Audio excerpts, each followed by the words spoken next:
You're listening to the Options Insider Radio Network, the home of the Options Podcast. For more quality options programs, visit theoptionsinsider.com or search for Options Insider Radio Network in your podcast provider of choice. Listeners can also access all of our programming through our mobile app available in the iTunes and Google Play stores. Select programs are also available via live stream at mixlr.com/options-insider. That's mixlr.com/options-insider. Don't forget to follow along with your favorite programs and submit your own questions for the hosts at twitter.com/options, stocktwits.com/options, facebook.com/theoptionsinsider, or via questions at theoptionsinsider.com.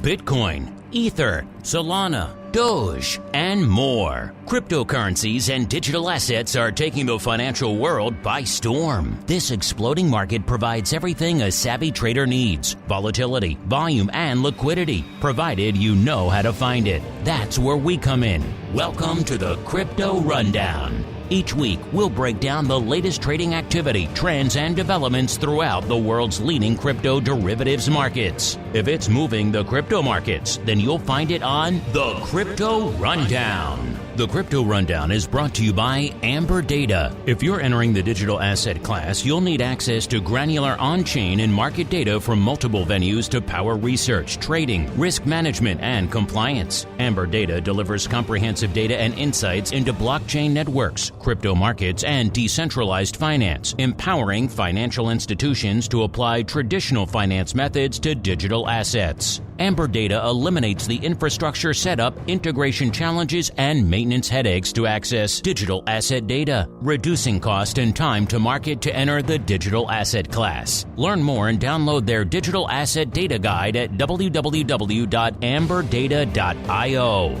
Now it's time to dive into the exploding world of crypto derivatives. It's time for the Crypto Rundown.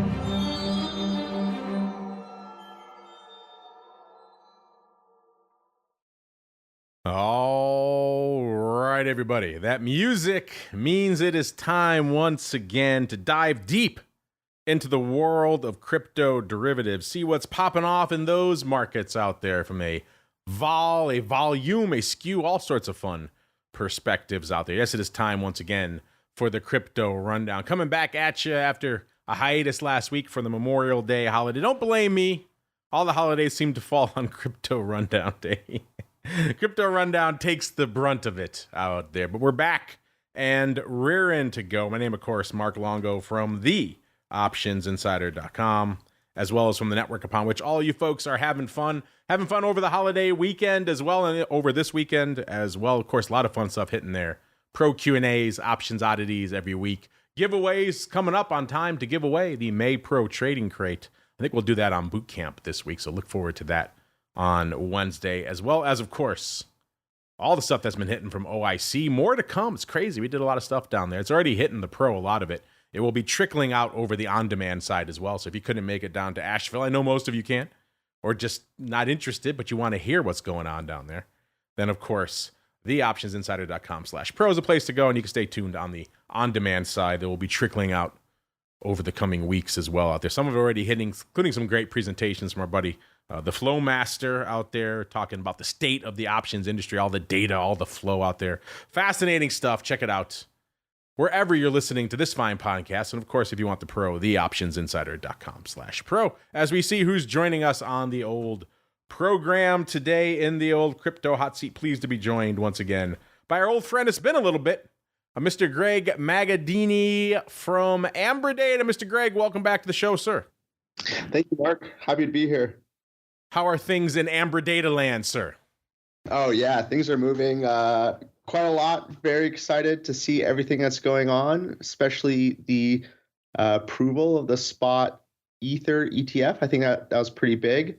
And so I'm excited to see where the crypto vol space takes us, including sort of the TradFi spot ETFs markets getting some options in the near future, hopefully here. So it'll be great to see how this space grows. Yeah, a little ETH ETF love since the last time we chatted, which is, of course, interesting. Also, you folks always cranking out some interesting stuff as well. You've been busy since the last time I chatted with you, Greg, including rolling out something cool called AmberLens. What is AmberLens? What are we working on over there?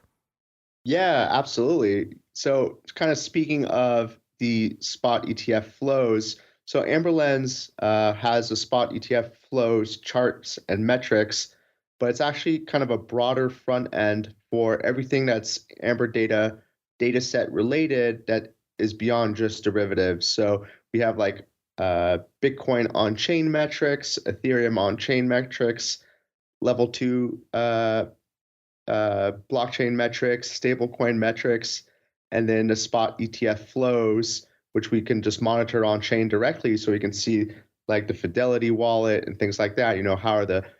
How are the wallets accumulating or distributing Bitcoin, so we can see like the on-chain flows to those ETFs. So that's something that's very interesting. And just for anyone who is new to us, basically, I started Genesis Volatility which was crypto options focused, and then we got acquired by Amberdata, which is a more holistic crypto data company, including blockchain data, DeFi data, spot market data, so on and so forth. And so we had the derivatives GUI and front end, but Amberdata didn't have a front end for the rest of its data assets. And so AmberLens is that front end for everything else. There you go, listeners. Check it out for yourselves if you want that snapshot into what else is popping off in the world of crypto, as it's time for us to keep on rolling with the show right on into the Bitcoin Breakdown. It's time to explore the latest trending activity, trends, and developments across the world's leading crypto market. It's time for the Bitcoin Breakdown. All right, everybody, welcome to the Bitcoin Breakdown. It's like the live chat's having fun already. With crypto, I like to see that out there. Even if you're like Uncle Mike, maybe you're not a fan of crypto out there. There's enough volume and volatility, certainly. That's really the end of the day all an options trader needs. You need a little vol and you need a little volume to be able to trade it. You need some liquidity. If you have those two things, that's pretty much all an options trader needs. And you can certainly argue that Bitcoin delivers on at least those fronts, and indeed crypto as well. Speaking of the big dog, which is Bitcoin, looking a little bit bigger than it was this time last show, listeners. We're at 68,700. Remember, that goes back 2 weeks ago now. This week, 69,375. So in Bitcoin terms, that's kind of a gentle drift higher. It's not the explosive shotgun move we've seen of late out there. It's kind of nice, gentle drift. We are heading into the start of summer. It's June now. Hard to believe it's June already. You're kind of flying by in some regards out there. But intriguing stuff as we go around the horn. Up nearly 700 handles, 675 handles from where we were this time 2 weeks ago on the show here, listeners. The high coming very close together, the highs and the lows. The low is pretty much right around the time of our last show, 66,000, pretty much even. And the high was close to 72K, 71,946. Of course, a lot of that getting caught up in the ETH euphoria out there. Everyone loving ETH. Hopefully we'll see some material action on that front sometime soon. But a lot to unpack. Greg, you alluded to it at the top of the show. There are a lot going on since the last time we chatted. A gentle drift north over the last few weeks in Bitcoin, sir. What's catching your eye out there? Yeah, so I still kind of view Bitcoin. So there's kind of two underlying principles that I view Bitcoin in right now. One is we're kind of still in this consolidation zone between, call it 65 to 70. And then I still think, Bitcoin is hovering at all-time highs. So my delta bias is definitely long here, but my vol biases, we're probably not going to see like explosiveness anytime soon, but we might just see like a drift higher in prices. But fundamentally speaking, a lot of the events are behind us as well. The spot Bitcoin ETF is behind us. The halving is behind us. And then if I look at seasonal realized volatility over the past 13 years, or actually going back to 2013, so over the past 10 years, really February and November are the two most volatile months historically speaking. And then July, August, September, October is the least volatile months historically speaking. So we're kind of just going into that summer lull and early fall lull in terms of realized volatility, at least if the historical seasonal patterns hold. And so, that combined with the fundamentals being behind us, and then this, technically speaking, we're kind of looking like we're in a consolidation range. I think, vol is going to disappoint going forward, but I think spot prices actually look good. And I think the fundamental picture for spot prices looks good as well. Look at you diehard holdler out there, just talking up a little BTC. You mentioned at the top of the show, you were looking ahead to some of the options on some of these ETFs that have been approved. Are you hearing any scuttlebutt out there? Because I will say this, Greg, when I was talking to folks down at the OIC conference a few weeks ago, that's one of the questions I brought up to everyone is, what are you hearing on the Bitcoin options front? And the scuttlebutt I was hearing from them was not good, sir. They were hearing not just a question of this year, but a question of if entirely. The SEC doesn't seem to be really too down with this prospect. So are you hearing more optimistic stuff behind the scenes, sir? Yeah, that's a great point. So obviously we had a decision delay back in April to here to June. And then the SEC is a little bit pessimistic on crypto, but I thought that for the ETH ETF as well, and that kind of just turned around. So I think there's a little bit of unpredictability here, but kind of larger picture speaking, the other assets that are Bitcoin related, such as BITO, already have options. BITX, which is a 2x BITO, already has options. Then we have the ETH BITO, which already has options. And so I'd be very surprised that we don't get options on these products. That it just doesn't make sense to me, especially if all the derivative products or derivative-based ETFs also have options on them. The logic just kind of doesn't make sense to me to not have it on the spot ETFs. I never said the regulators make sense to me, sir. They will approve an underlying, but buying a put on said underlying to hedge it, that is verboten. That is not allowed.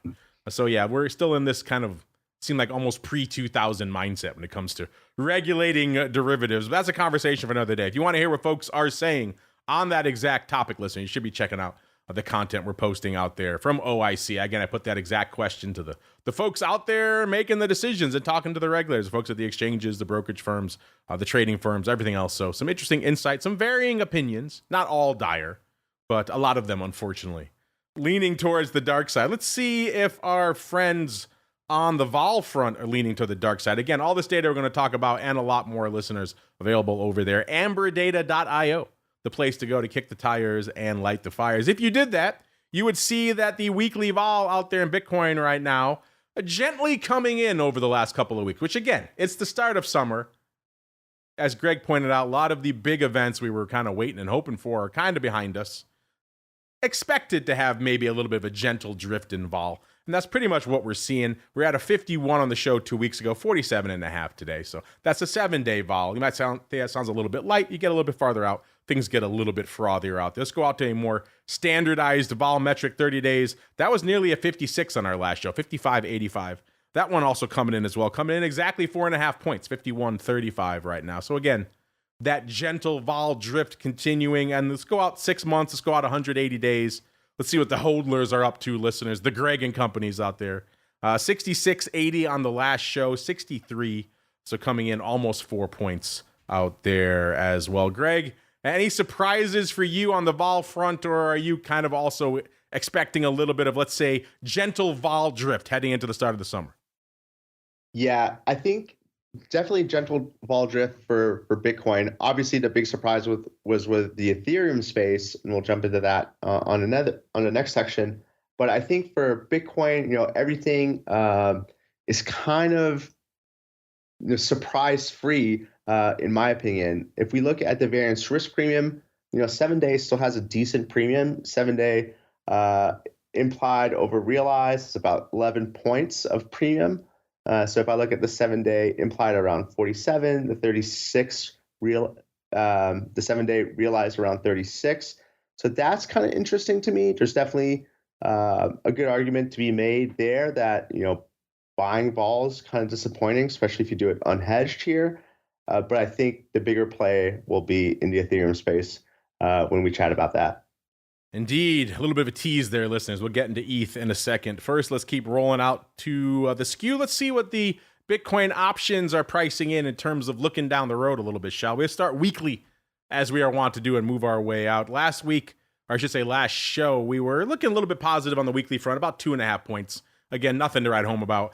And it's coming a little bit again this show as well. It's about 3/4 of a point now. So again, coming in about 1 3/4 points out there. Not a huge move on the skew front. 30-day skew coming in as well. Nearly a 5 on the last show, 4 3/4 to be precise. Coming in to start the show today, about exactly a 1. So coming in about 3 3/4 points there. And going out 6 months, same deal. Kind of that gentle vol drift kicking in there as well. It was a 6.15 to be precise on the show 2 weeks ago, and about 3 3/4 coming in. So still biased to the upside across the board, but a little bit lighter than it was this time 2 weeks ago. Greg, anything catching your eye on the old BTC skew front these days, sir? Yeah, definitely. So I think the BTC skew is kind of this interesting thing that we've seen since 2023, which is basically, calls are typically skewed over puts, especially in the long dated stuff where that dynamic holds persistently true. And so once we saw that flip back in 2023, it kind of made Bitcoin options being priced as a little bit of a safe haven. And so in my mind here, if we're kind of looking at maybe the 60 to 90 days out, where the skew, the short end can do anything, but when the short end's negative and the long term is positive, the 90-day and the 60-day will be around even.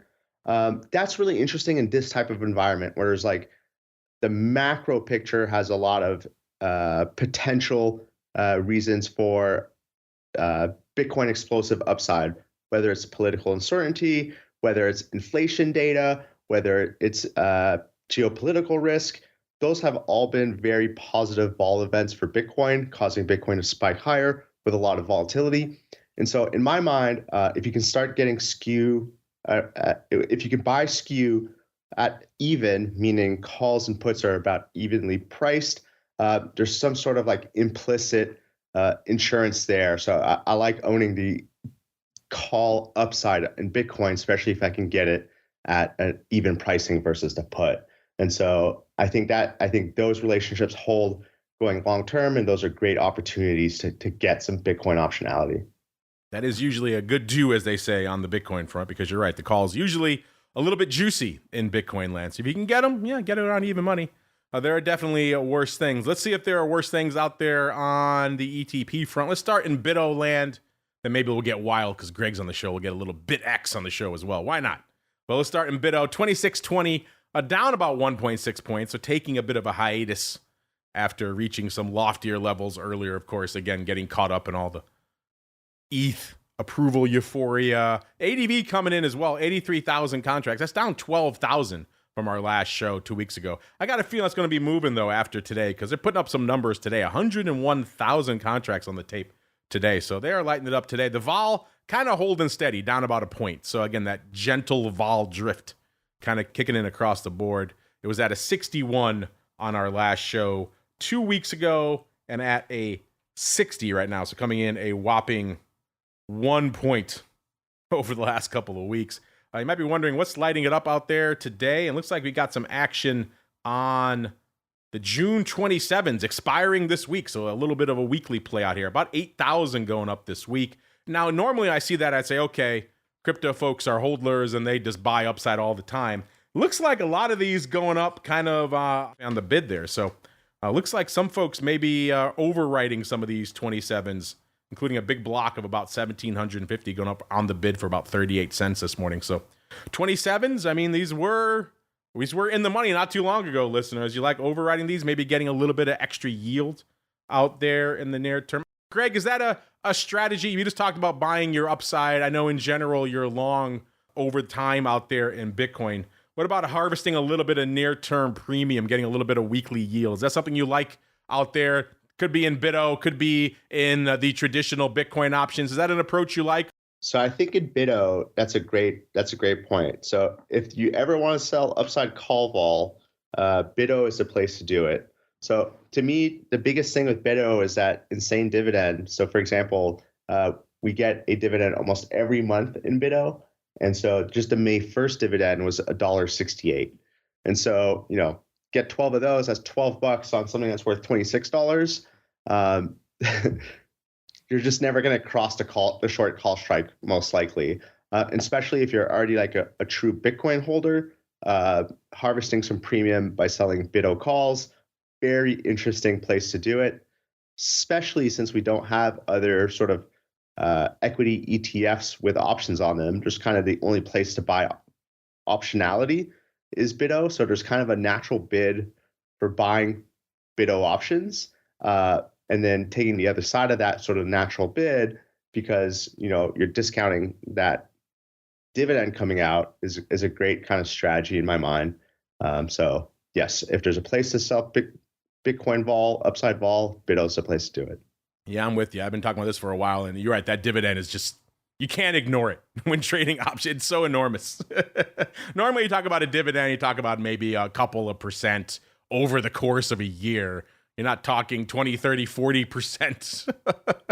It's just the dividend in BITO is a different beast, which always makes me wonder when these folks, like the number one position still in BITO options are the Jan 30s, 108,000 of those now. Those have been getting acquired over time. I talked about that before, not my favorite trade, just in BITO because of that dividend. It weighs so heavily on these calls. So intriguing stuff. You like that, listener? Selling a little bit of near-term premium. You're not happy enough with the dividend. Of course, also, if you're doing it this early in the cycle, that's when around the dividend payable date is. So I could see someone getting into BITO just to collect that dividend, overwriting a weekly call against it so they get out either way and they add a little bit of extra premium to it. I admit I've done that myself before once or twice. So it's not a bad time to be doing that trade, which is why certainly probably we're seeing a lot of that paper going up. But Greg, I mentioned you're on the show today, so let's get into one of your favorites out there as well. You mention it whenever you're on. This is BITX. So listeners, if BITO a little bit too plain vanilla for you, want to get levered, you want to get a little wild and crazy, let's say 2x BITO, well then BITX is your huckleberry. 45.10 right now, up $2.10 just today, so popping hard, nearly 5%. But again, it is a levered product. That's what it's supposed to do.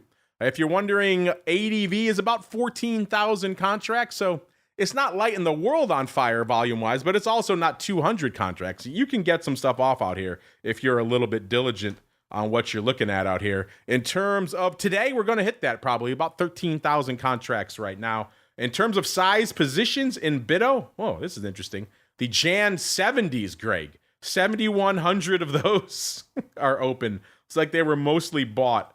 I'll have to go back and see if I could find when. I don't know. That's a challenge, but I'll go dig in a little bit later. But Jan 2026, long-term in the money puts in BITX. Greg, is that all you? Did you buy 7,000 of 70 puts expiring in 2026 in BITX? And tell the folks why you're such a fan of this one.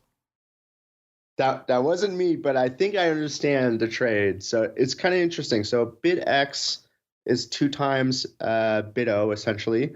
And so one of the things about the 2x ETFs, this has been a problem that's been around forever, but it's just basically, essentially a mathematical artifact, is that if you have a 2x product, when you drop in value, you always drop from a higher denominator than when you rally in value. So, if your portfolio loses 50% of its value, it takes 100% increase to get back to even. Well, those same things happen with the 2x ETF products.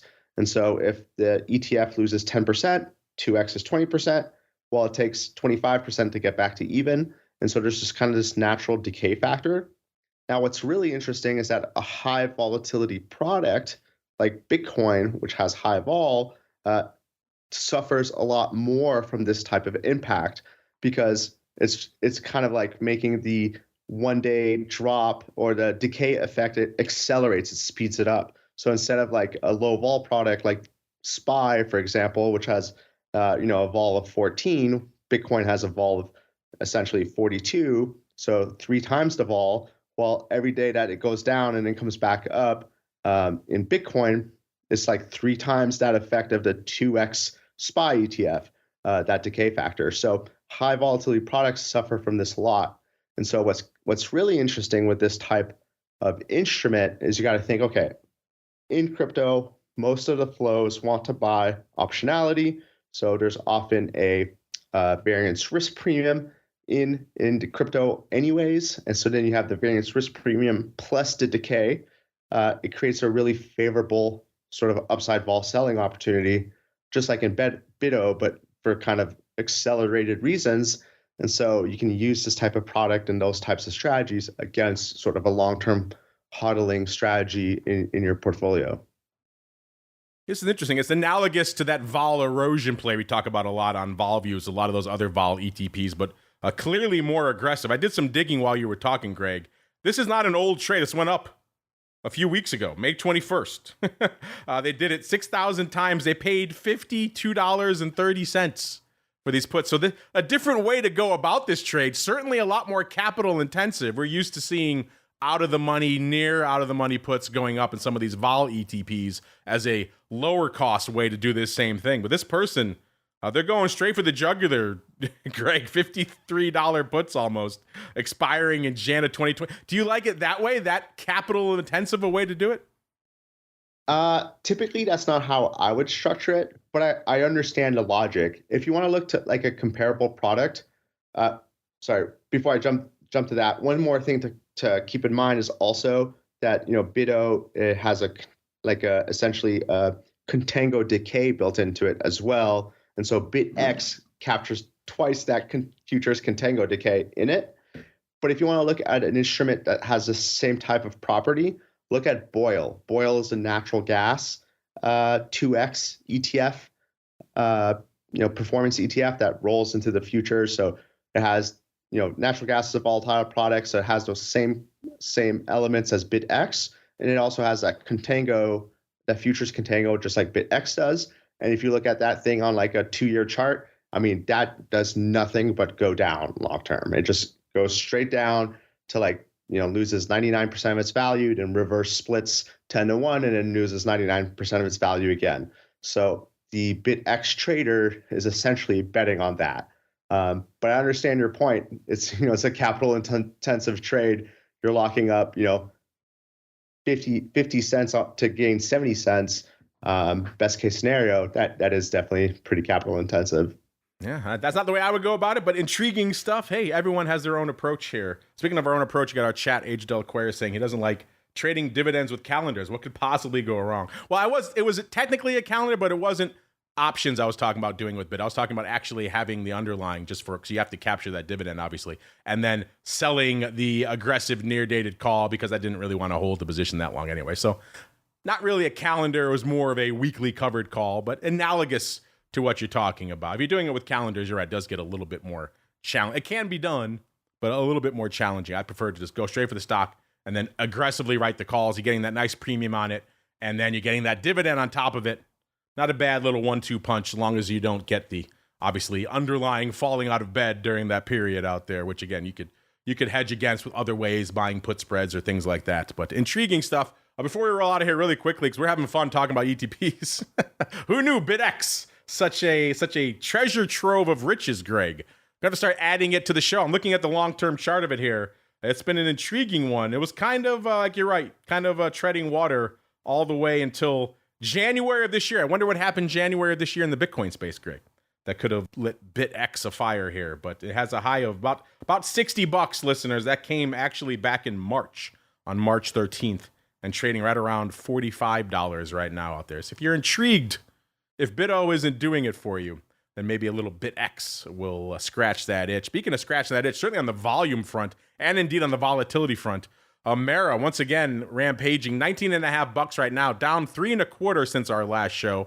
The ADV, 264,000. So again, you're talking a different ball game than the BITOs and BITXs. This is a very liquid name. It's up 11,000. It used to do 400,000 contracts a day. So this name's on the rampage, doing 226,000. So again, decent volume out there, and volatility at a 95, down about 11 points out there. In terms of size positions, it's again the upside. I talked about these before, these June 30s, 31,000 of those, and also about 27,000 of the June 50s. So it looks like there could have been a vertical out there.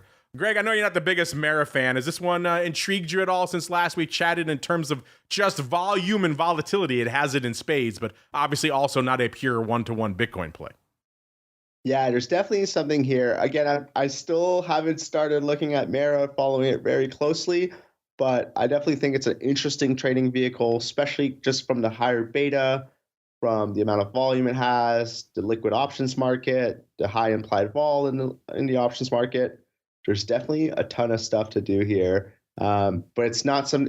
It's kind of like an altcoin to me. Like I haven't taken the time to learn all the fundamentals, so I don't know how confident I am in trading it. But if there's some sort of altcoin exposure or alt asset, crypto asset exposure, definitely seems like a very interesting trading vehicle with a lot of opportunity. Speaking of altcoin, we've buried the lead long enough, listeners. It is time to explore the altcoin universe. It's time to move beyond Bitcoin and find out what's moving the rest of the crypto marketplace. It's time to boldly venture into the altcoin universe.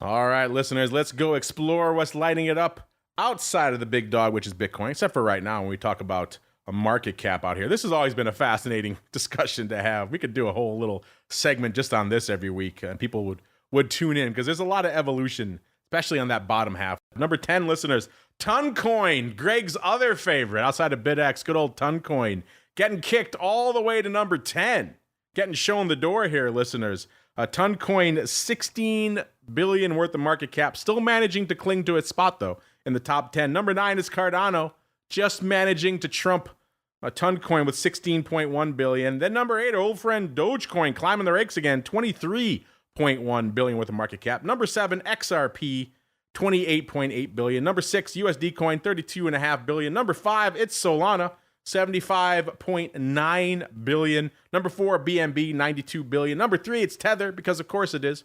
112.2 billion. Number 2, you know what it is, it's ETH, 453 billion. And the big dog, Bitcoin, 1.36 trillion out there. But let us not delay any further. Let's get to what brought you to the dance.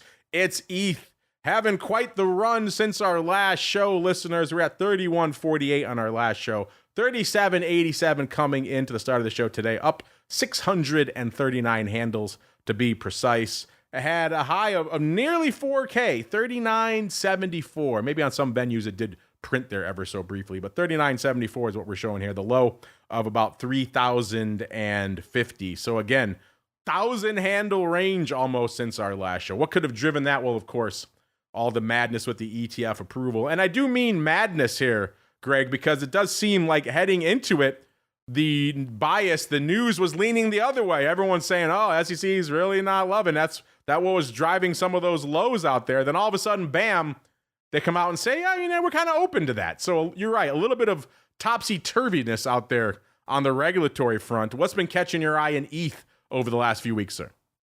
Yeah, exactly. So obviously that news caught everyone off guard. So one of the things that's very interesting is that, from an initial reaction, we should expect ETH to test new all-time highs, which would put ETH pretty close to the $5,000 mark, considering that Bitcoin is at all-time highs, and sort of the fundamental catalysts behind Bitcoin have now proved to be true for Ethereum as well. So that's kind of a very interesting initial bias. But what I'm kind of seeing in the data is that we've seen kind of a few things. First off is the open interest in the futures market reacted very quickly to this move. So we have essentially the futures market open interest going from, say, 8 billion to about, call it 13 billion on the news. So quite a nice buildup in open interest. But unlike Bitcoin, the CME open interest, which is a great proxy for like U.S. investors and U.S. institutions, the open interest for Bitcoin in CME is sort of the biggest of all the venues, bigger than Binance, bigger than Bybit, so on and so forth. But in Ethereum, it's actually really small. So it's actually about a fourth of the Binance open interest and about maybe half of the Bybit, and really only about maybe 15% of the total open interest, whereas Bitcoin is more like 30% of the total. And so to me, that either says two things. One is, hey, look at all this room for Ethereum to rally higher because institutions haven't bought yet. That's one perspective. The other perspective is that maybe there just isn't that same type of demand from the US investors for Ethereum as there is for Bitcoin. So that's a little bit of a bearish perspective. So that's kind of interesting. And in the vol space, really what we've seen pretty much all of 2023 and the first half of 2024 is that the implied vol of Ethereum and Bitcoin are about the same. So if I look at DVol, which is Deribit's Bitcoin VIX and Ethereum VIX, if I look at the ratio of the two, they traded about even up until the ETF announcement 2 weeks ago.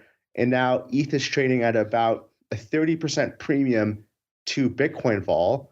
So now I'm thinking, okay, the implied vol market and in the futures Delta One market are both sort of front running ETH, testing new all-time highs, and everything's gotten pricey because of it.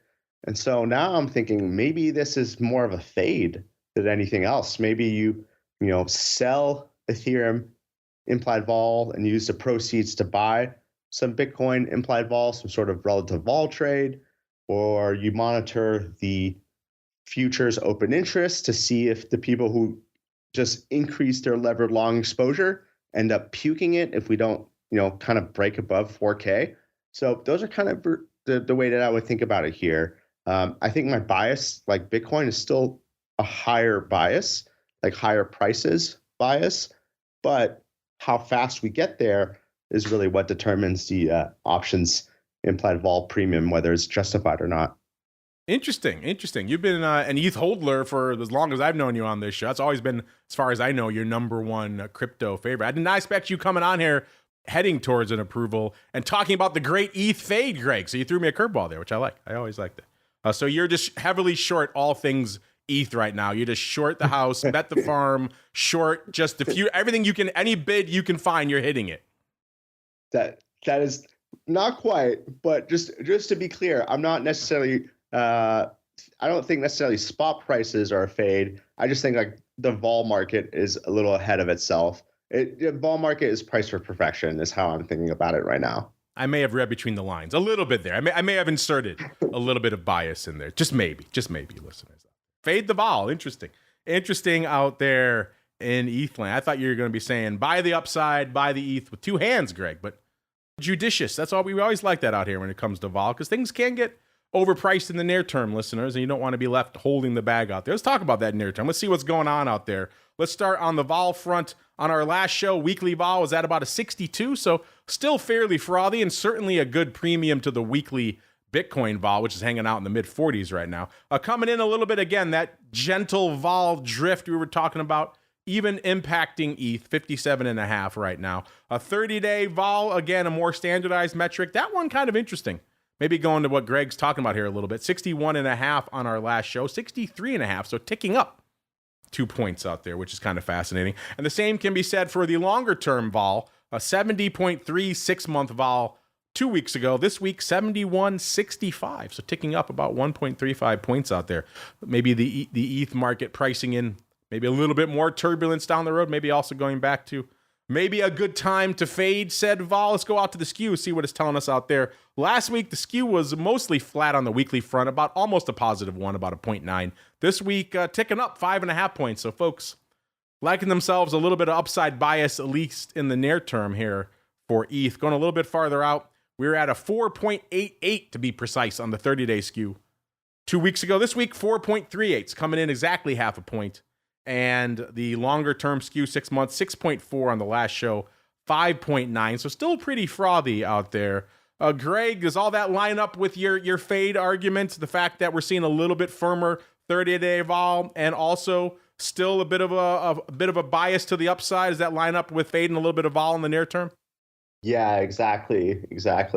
I think everyone is thinking the same way that, ETH should break above 4K. If it breaks above 4K, it should test year-to-date highs. If it gets to year-to-date highs, theoretically, it should break them because there's more fundamentals, so it should take us to all-time highs. and that takes us to 5,000. And I think the market's priced that in. The great ETH vol fade coming to a trading screen near you, listeners. Let's go out there to see what's cooking some of the other altcoin that's catching our eye out there. And Solana is certainly one of them these days. A little bit beefier on our last show than it is now. 179.71 on the last show, 165.41 this week. So down about 14.3 handles over the last couple of weeks. 7-day vol, again, collapsing. 91 on the last show, 60. Again, 7-day vol, a very quote-unquote volatile measure. So bear that in mind out there. But coming in quite a bit. 7-day skew as well, also coming in. Actually, I should say 7-day skew ticking up. 335 on the show last week, 7 even this week. So maybe showing there's maybe a little bit of hope for some rebounding out there in the near term. Again, it's only 7 days, so read into that with a bit of a grain of salt. Greg, I know you were like me. You were hoping for maybe a little bit more data to sink our teeth into out there on the Solana front. Still kind of hard to pull together a 30-day vol number or even 30-day skew out there. Is mostly a weekly stuff. Anything catching your eye out there on the Solana front? And are you also maybe hoping for a little bit more on the data side, sir? Yeah, still hoping for a little bit more on the data side. I do think, the altcoin fundamentals right now are around Ethereum. I don't think we're going to get a spot Solana ETF anytime soon. But Solana's just been a higher beta asset, so it's still an interesting altcoin play. Like if I was going to trade altcoin options, I would choose Solana options over XRP or Matic, which are coins I just never think about. So I do think that's pretty interesting for Solana, and it's been an asset that's performed really, really well. And so this pullback is a nice area for people to essentially get in if they've missed out. So I do think we'll have some more Solana upside and some really interesting upside plays to be done in the future. You can admit it to us here, Greg. It's a safe space. You love Toncoin. We know you. You know you love your Toncoin. You were sad that it got bumped down to number 10 this week. I could see your virtual tears coming in during the show. Let's see if we can cheer Greg up, listeners, with some other altcoin rundowns before we get out of here for this week. XRP, I don't know why we bother including it week after week. I could just guess right now, 52 cents, and it's a pretty good chance I'm probably right. Yep, 52.2 cents 2 weeks ago, 51.9 cents. Huge evolution. I feel for you, XRP holders. I know this was the hot one. This was the Solana of its day back a few years ago, and it had a nice quick run. Then it kind of has been locked in this regulatory limbo ever since, and locked at pretty much 52 cents since time immemorial, it seems, and unfortunately no change there. Our friend Doge, who said climbing the ranks, 15.2 cents 2 weeks ago, 16 cents this week, so managing to climb that ranks all the way up to number 8. Litecoin, 83.96 2 weeks ago, 83.25 this week, down almost 3/4 of a point. Cardano, 47 cents 2 weeks ago, 45 cents this week, down a whopping 2 cents. Polkadot, 7.15 2 weeks ago, 7.11, so kind of unched there. And Greg's other favorite outside of Toncoin, a little bit of Shiba Inu, actually looking unched on the week, which is a rare accomplishment for them. Before we roll out of here, any other altcoin lighting up your wallet these days you want to share with the folks? Well, actually, yes. So BitMEX just launched their own options offering. And along with that options offering, they offer Dogecoin options, which is really interesting because in my mind, there's really two good arguments on either side of the Dogecoin argument. On the one side, we have, hey, is Elon Musk going to add Dogecoin as a payments layer to X? If so, Dogecoin probably just triples in prices in like 2 seconds.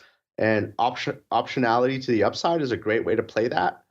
But then there's the other argument that if I regress Dogecoin versus Ethereum over the past 18 months, they both have had the exact same performance, but Dogecoin has twice the volatility. And so with that side of the argument, there's, it has a lower Sharpe ratio of it, essentially, and it has a nice, highly correlated asset of Ethereum next to it. And so from that point, vol's probably an interesting fade. And from the other side of the argument, well, implied vol is cheap because Elon might add it to X. So I think this is a really interesting place for option trading to occur, is Dogecoin options. Well, Greg, you get pride of place. I don't think anyone's ever talked to me about the Sharpe ratio of Doge before. That's certainly a first. So that's why we like bringing you on the show, Greg. You have these fun data points. I know there's going to be some hardcores in our audience who are deeply offended that you're talking about options on a 15-cent underlying, but that's where we are. That's the setup out there. Some people below $10, they don't want to touch it. Below $5, certainly they're done. 15 cents, let alone the Sharpe ratio of Doge. I love that. Unfortunately, that music means we've come to the end of another fun journey through the world of all things Doge and indeed crypto, listeners. But before we go, Mr. Greg, we talked about AmberLens. You folks have been busy cranking away. Anything else you want to let the folks know about before we go? Now is the time, sir. The floor is yours. Yeah, absolutely. Well, AmberLens is a free platform, and you can find it at intelligence.amberdata.com. Then you can also check out our derivatives analytics GUI, which is pro.amberdata.io. And then lastly, you can read some of our weekly commentary on the crypto derivatives market at amberdataderivatives.substack.com.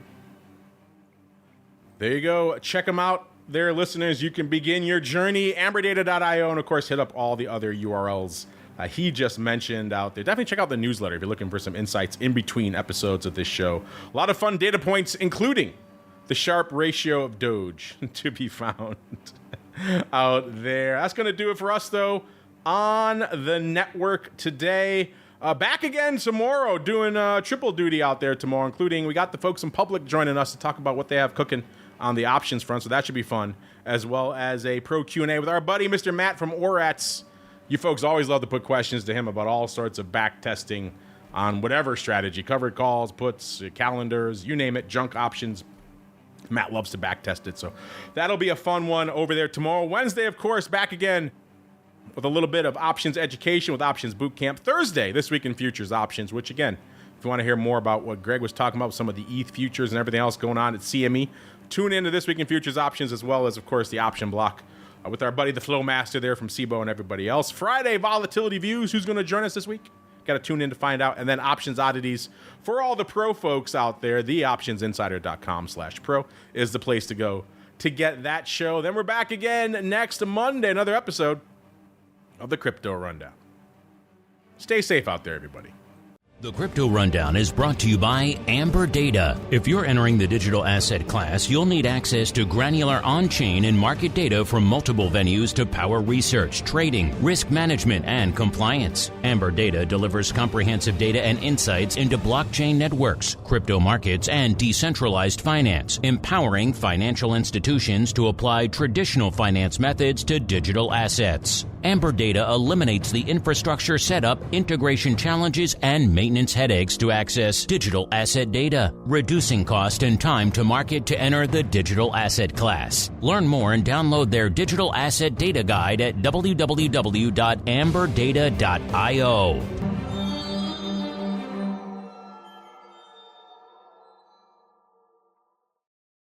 You're listening to the Options Insider Radio Network, the home of the Options Podcast. For more quality options programs, visit theoptionsinsider.com or search for Options Insider Radio Network in your podcast provider of choice. Listeners can also access all of our programming through our mobile app available in the iTunes and Google Play stores. Select programs are also available via live stream at mixlr.com/options-insider. That's mixlr.com/options-insider. Don't forget to follow along with your favorite programs and submit your own questions for the hosts at twitter.com/options, stocktwits.com/options, facebook.com/theoptionsinsider, or via questions at theoptionsinsider.com.